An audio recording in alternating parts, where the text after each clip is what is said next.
Le Real Madrid est en pleine bataille pour la Supercoupe d'Espagne 2025 en Arabie Saoudite. Et croyez-moi, l'histoire qui se joue en ce moment est aussi excitante que captivante.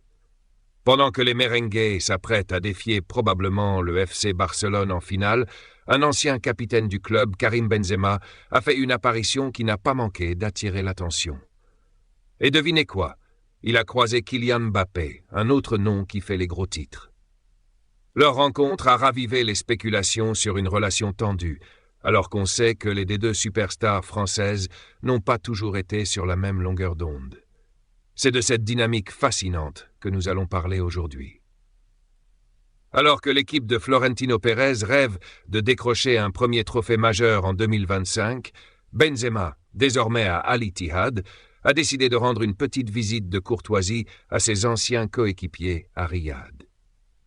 L'arrivée de Benzema dans le camp madrilène a immédiatement fait ressurgir les rumeurs sur ses relations avec Mbappé. C'est là que ça devient intéressant. L'ancien capitaine du Real n'a pas simplement salué les joueurs, il a échangé quelques mots avec Mbappé, celui-là même qui porte désormais son mythique numéro 9 au Real Madrid. Le timing était parfait pour attiser les spéculations. Les médias ne s'y sont pas trompés et ont immédiatement spéculé sur la nature de cette rencontre. Karim Benzema, qu'on ne présente plus, a souvent été interrogé sur la façon dont Mbappé se comportait en tant qu'avant-centre. Et pour ne rien vous cacher, ses commentaires n'ont pas été tendres. Pour moi, Kylian n'est pas un avant-centre. Chaque fois qu'il joue en tant que numéro 9, il ne brille pas. Ce n'est pas sa position, avait-il déclaré sans détour lors d'une interview dans El Chiringuito TV.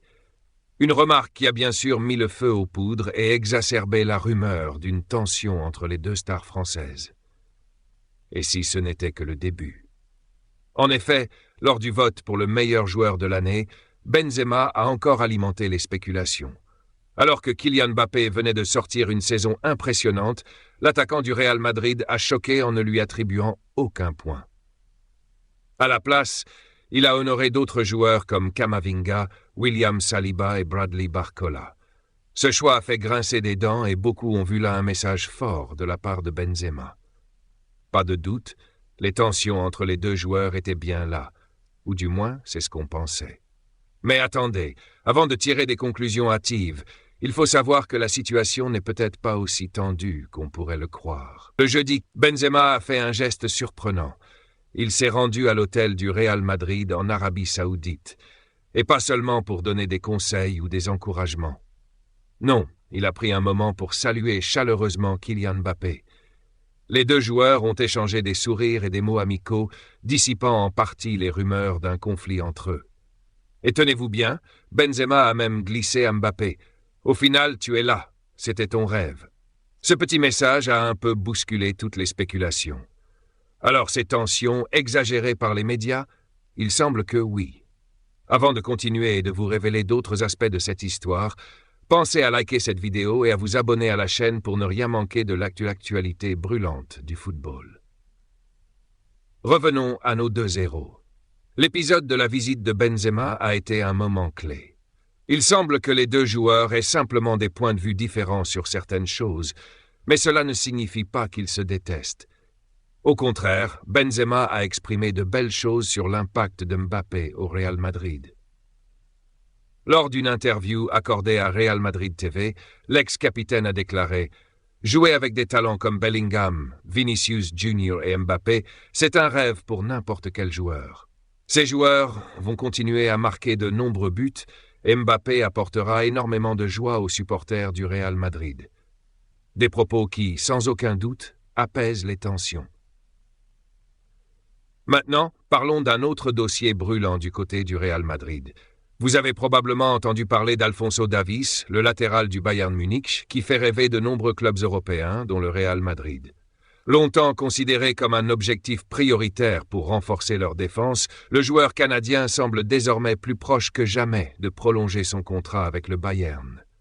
Selon les dernières informations venant d'Allemagne, Davies aurait quasiment accepté une offre de prolongation. Le Bayern Munich serait prêt à lui offrir un salaire de 15 millions d'euros par an, plus une prime de renouvellement. C'est énorme. Mais ce retournement de situation n'est pas dû au hasard. Le nouvel entraîneur du Bayern, Vincent Kompany, aurait joué un rôle clé dans la renaissance du Canadien, qui n'avait pas toujours trouvé sa place sous Thomas Tuchel. Si Davies signe sa prolongation, ce serait une immense victoire pour le Bayern, mais un sérieux coup dur pour le Real Madrid, qui espérait attirer ce talent en devenir. Le dossier reste encore ouvert, mais les jours à venir s'annoncent cruciaux. Enfin, un autre feuilleton fait les gros titres en Espagne. Joan Laporta, le président du FC Barcelone, se retrouve dans le viseur de la Fédération espagnole de football, RFEF. Cette fois, ce sont ses propos lors de la demi-finale de la Supercoupe d'Espagne contre l'Athletic Bilbao qui font parler. Des témoins ont affirmé que Laporta avait lancé des insultes à l'encontre de plusieurs membres de la fédération. Cette altercation survient après une décision controversée du Conseil supérieur des sports qui a permis au Barça d'inscrire Dani Olmo et Pau Victor, malgré un premier refus de la RFF. Face à ces tensions croissantes, la RFF envisage des mesures disciplinaires contre Laporta. Et croyez-moi, si cela se concrétise, cela marquera une nouvelle page dans le conflit entre le Barça et les autorités espagnoles. La situation est explosive, et cela ne va pas manquer de rebondir dans les jours à venir. En résumé, cette période est un véritable tourbillon d'événements. Les rebondissements dans le dossier Alphonso Davies et la guerre ouverte entre Laporta et la fédération, chaque semaine réserve son lot de surprises. C'est vraiment fascinant de voir comment ces personnalités, ces clubs et ces institutions interagissent. Restez connectés, car ça ne fait que commencer. Et surtout, n'oubliez pas de liker et de vous abonner pour suivre toutes ces histoires incroyables qui façonnent le football européen.